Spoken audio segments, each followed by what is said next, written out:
చాలామందిలాగే మీరు కూడా ధనవంతులుగా మారాలనుకుంటారు, కానీ మిమ్మల్ని కొన్ని ఆపేస్తుంటాయి.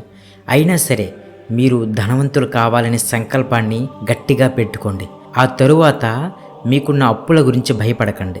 ఎందుకంటే అప్పుల గురించి భయపడిన రోజులు మిమ్మల్ని ధనవంతులుగా మార్చలేవు. ఇలాంటప్పుడు మీ గుండె మీద చెయ్యి వేసుకుని ధైర్యంగా ప్రతిరోజు 11 సార్లు చెప్పుకోండి. ఏమని?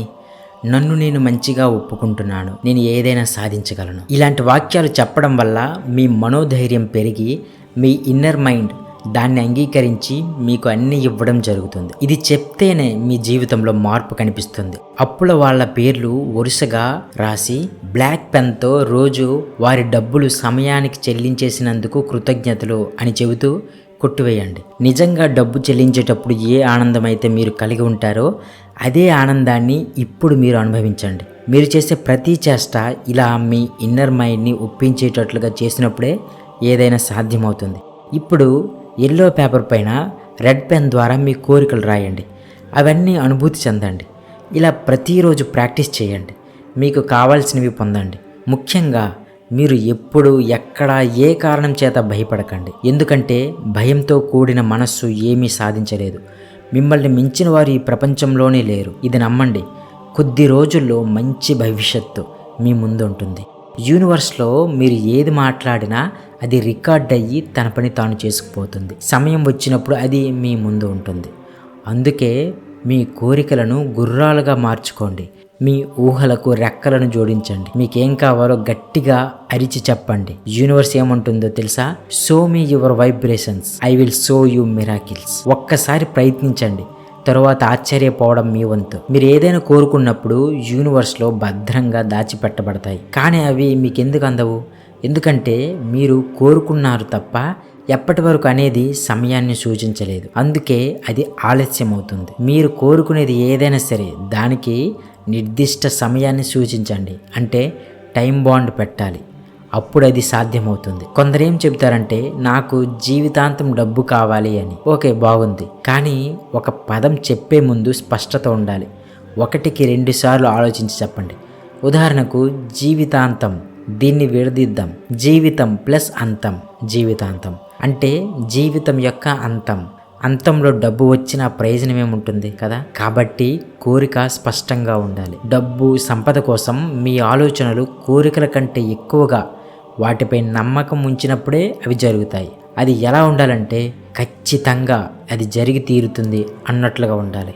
ఇక్కడ మీ మనస్సు సంశయం లేని స్థితికి చేరుకోవాలి. మీరు డబ్బు కోసం ఎక్కడికి పరిగెత్తనక్కర్లేదు. మీ దగ్గరికే డబ్బు వస్తుంది. ఈ నమ్మకాన్ని సబ్కాన్షియస్ మైండ్కి అప్పగించండి. ఉదాహరణకు సాలిపురుగు తన ఆహారం కోసం గూడు కట్టి గంటల తరబడి ఎదురు చూస్తుంది. ఏదో ఒక సమయంలో ఏదో ఒక కీటకం తను అల్లిన గూడులో చిక్కి తనకు ఆహారం అవుతుంది. దాని నమ్మకం అంత గొప్పది. మీరు కోరుకున్నది మీకు దక్కనంత మాత్రాన మీరు నిరాశ పడక్కర్లేదు. అంతకన్నా గొప్పదే మీరు పొందడానికి మీరు అర్హులు అనే విషయాన్ని మర్చిపోకండి. ఒక మట్టి పురుగు మట్టిని గుంతలా చేసి మట్టి లోపల దాక్కుంటుంది. ఏదో ఒక కీటకం లేదా పురుగు ఆ దారిలోకి రాకపోతుందా అని. చిన్న కీటకం పడ్డా అది బయటికి వచ్చి తినేస్తుంది. ప్రకృతిలో ప్రతిదానికి వాటిపై నమ్మకం గట్టిగా ఉంది. అదే బిలీఫ్ సిస్టమ్. మీరు గట్టిగా నమ్మండి. మీకు కావాల్సింది పొందండి. ఆహా, ఎంత బాగా పాడుతున్నాడో ఆ గాయకుడు, ఆ శిల్పి ఎవరో కానీ ఎంత చక్కగా మలిచాడో ఆ శిల్పాన్ని, ఆ బొమ్మ ఎంత అద్భుతంగా వేశాడో. ఇలా మనం ఎన్నో సందర్భాల్లో అనుకుంటాం లేదా వింటాం. నిజంగా వారు వారి కళల్లో నిష్ణాతులుగా ఎదిగారు. ఎందుకంటే వారి కళలే వారి ప్రపంచం. ఒక గాయకుడిని తీసుకున్నప్పుడు ఊరికే కూర్చోకుండా ఏదో కూని రాగాలు తీస్తూ ఉంటాడు. ఒక డాన్సర్ని చూసినప్పుడు ఊరికే కాకుండా కాళ్ళు ఆడిస్తూ ఉంటాడు. వారికి 24 గంటలు అదే ధ్యాస. వారు అంత గొప్పవారు ఎలా అయ్యారో ఎప్పుడైనా ఆలోచించారా? సింపుల్. వారు వారి కళల్ని తమ సబ్కాన్షియస్ మైండ్తో ఏకం చేశారు. అందుకే నిరంతరం ఈ సమాజానికి దూరంగా ఒంటరిగా తమతో ఏకమై వారి కళ అనే ధ్యాసలో మునిగిపోతారు. వారికి సమాజంలో జరిగే వేటితో సంబంధం ఉండదు. ఇలాంటి వారిని గమనించినప్పుడు ఒక ఋషి లాంటి వారు వారిలో కనిపిస్తారు. అందుకే వారు అంత గొప్ప వాళ్ళు అయ్యారు. వారంతా వారి కోసం మట్టుకే జీవిస్తారు. ఫ్రెండ్స్, మీరు కూడా ఇలా చేయండి. డబ్బు, సంపద, ఐశ్వర్యం అనే వైబ్రేషన్స్ నిరంతరం మీకు తెలియకుండానే ఒక తపస్సులా మారినప్పుడు నిజంగా మీరు అలాంటి స్థాయికి చేరుతారు. You are the billionaire. ఈ వైబ్రేషన్స్ ఎలా ఉన్నాయి ఆలోచించండి. మీ సబ్కాన్షియస్ మైండ్కి అనుసంధానం చేయండి చాలు. ఇక మీరు ఏమీ చేసే పని లేదు. ఈ ప్రపంచం మీద ఇతరత్ర వాటితో మీకు ఇక ఏమీ పని లేదు. ఇలాంటి ఏకాగ్రత చాలు మీరు ధనవంతులుగా మారడానికి. ఎక్కడో దూరాన కూర్చున్నావు, ఇక్కడ మా తలరాతలు రాస్తున్నావు. ఆహా, భలే ఉంది కదా పాట. ఇది మీరు నమ్ముతున్నారా? ఇలాంటి వాటిని నమ్మకండి. అహం బ్రహ్మాస్మి, నీవే బ్రహ్మవు. ఎస్, మీ తలరాతని మీరే రాసుకుంటున్నారు. మీరు, మీ ప్రవర్తన తీరు, మీ యొక్క జీవితం అంతా మీ చేతుల్లోనే ఉంది. ఇది గుర్తించక ఎక్కడో ఉన్న ఎవరో వస్తారని చూస్తూ జీవితమంతా అయిపోతుంది. మీరు ఏదైతే కోరుకుంటారో అదే విశ్వం నుండి మీకు ఇవ్వబడుతుంది. ఎంత నిజం, ఎంత అద్భుతం. ద యూనివర్స్ అంటుంది, show your new vibrations, I will show you miracles. నువ్వు కొత్త వైబ్రేషన్స్ చూపించు, నేను నీకు కొత్త అద్భుతం చూపిస్తాను అంటుంది ఈ విశ్వం. మీరు ఏం కావాలో అడగండి చాలు, దానికి వదిలిపెట్టండి. ఒక్కసారి ప్రయత్నించరాదు, తరువాత ఆశ్చర్యపోవడం మీ వంతు. ఎస్, అలా చెప్పిన వారందరూ తమ జీవితాల్లో వారు కోరుకున్నవన్నీ సాధించారు. మీరెందుకు ఇంకా ఆలోచిస్తూ కూర్చున్నారు? లేవండి, మేల్కొండి. మీకు కావలసిన లిస్టు తయారు చేసుకోండి, ప్రయత్నించండి.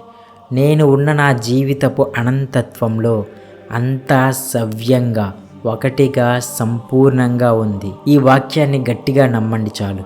అరువు తెచ్చిన జ్ఞానంతో మీ మస్తిష్కాలు నిండిపోయి ఉన్నాయి. ఎమోషన్స్ మలినమైపోయాయి. స్వేచ్ఛ, ఆనందంతో, పరిశుద్ధమైన ఎమోషన్స్తో శక్తివంతులుగా జీవించాల్సిందే, కానీ అది జరగడం లేదు. కాబట్టి అలసట, పరిమిత జ్ఞానం అనే వాటి నుండి బయటపడి నిరంతరం నేర్చుకుంటూ సాధన చేయండి. దుర్భర పరిస్థితుల నుండి బయటపడడానికి తీవ్రమైన కృషి చేయండి. మన ఇంట్లో ఒక చిన్న పాపని ఎలాగైతే మనం ప్రేమిస్తూ ఆప్యాయంగా చూసుకుంటామో, మీరు నిద్రపోయినా సరే పాపకు మెలకువ వచ్చిన వెంటనే మీరు మేల్కొంటారు. ఇది ఎలా సాధ్యమవుతుంది? దానికి ఎప్పుడు ఏం కావాలో అన్నీ మీకు తెలుసు. బయట ఎన్నో రకాల పనులు ఉన్నా ఏదో ఒక లింక్ మాత్రం అక్కడ పనిచేస్తుంది. ఏమిటది? ఎప్పుడైనా గమనించారా?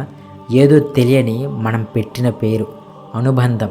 అలా ఏర్పరచుకున్న బంధం ఒక సన్నని, కంటికి కనిపించిన వెండి తీగ నిరంతరం మీ వైపు పయనించేలా ఆ విశ్వంతో కలిసి సిద్ధం చేసుకుని అది నిరంతరం ప్రదర్శిస్తూ మీకు సంబంధించిన అన్ని కోరికలను నెరవేరుస్తుంది. అది డబ్బా, లేక సంపద, లేక ఇంకేదైనా మీకు తీరని కోరికలా, ఏదైనా కావచ్చు. ఒక్కసారి విశ్వంతో సంబంధం ఏర్పరచుకుంటే ఇక మీరు పదే పదే అడిగే అవసరం లేదు. ఒక తల్లిలాగా మీ అవసరాలన్నీ తీరుస్తుంది. ఇది నిజం. ఇప్పటి వరకు మన పూర్వీకులు చేసింది ఇదే. దీనికై మీరు చేయవలసిందల్లా కేవలం నిరంతర ధ్యానం మాత్రమే. ధ్యానం అంటే ఏదైనా కావలసిన దానికోసం పదే పదే ఆలోచించడం, దానిపై మనస్సు లగ్నం చేయడం. మీరు ఎన్ని పనులు చేస్తున్నా మీకు కావలసిన దానిపై మనస్సును కేంద్రీకృతం చేయడం మాత్రం మర్చిపోవద్దు. ఈ వీడియో కానీ మీకు ఉపయోగపడినట్లయితే మా వీడియోని లైక్ చేసి వీడియోని హైప్ చేయండి. అలాగే మా ఛానల్ని సబ్స్క్రైబ్ చేసి బెల్ ఐకాన్ క్లిక్ చేయండి. Thank you so much. Thank you universe.